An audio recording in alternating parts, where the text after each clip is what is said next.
Hi everyone, so just following on from the trusted hosts method and video, I'm now going to show a different and I would suggest more of a preferred method of hardening access to your appliance. It's called a local in policy. It can only be applied via command line and can affect the following. So it can affect HTTPS traffic, ping, SSH, API access. I know it also impacts, and SSL VPN. So what we're going to do now is we're going to use the same process as last time. So two hosts, two separate Windows machines. One appears from 109.111.219.156 and the other appears from 37.191.114.203. The .156 address will be permitted as part of the local in configuration, but the .203 will not be. So before we apply any local in policies, just make sure that we can browse to the admin interface on both. So just before I do that, I just need to remove the trusted host configuration because although it's recommended that you potentially do both, local in is the preferred way and it's going to override it anyway. So I'm just going to take out the trusted host configuration.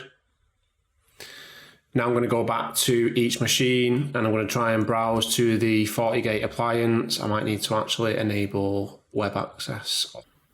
Okay, so that one works and that one works fine. So what I'm going to do now is I'm now going to apply the local in. I'm just going to demonstrate that SSL VPN is also working. Machine.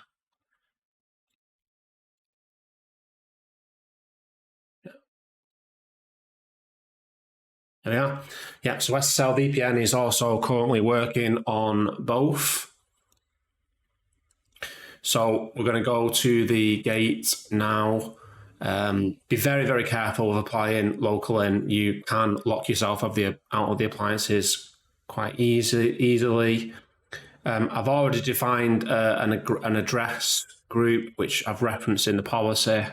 Okay, so this is the local in policy that's been applied. You've got the permits at the policy number 1, so that's permitting SSH, HTTPS, and ping.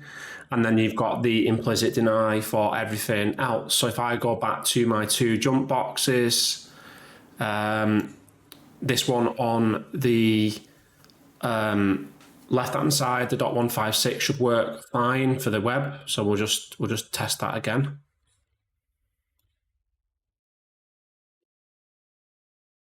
Yeah. And this one on the right should not work. As you can see, it doesn't. And this one on the left should not work for SSL VPN because I've not permitted it. And obviously this one will not work for SSL VPN because I've not permitted it. So if we just go and we make an amendment now to permit SSL VPN, so the one on the left-hand side works. I'm going to create a new one for SSL VPN.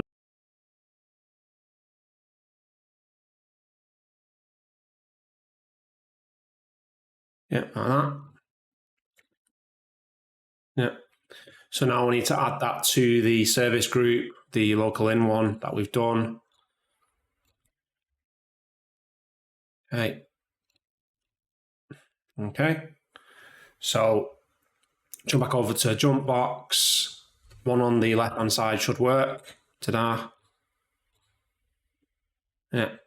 One on the right shouldn't because we've not permitted that IP address in the local in. And as you can see, it doesn't work.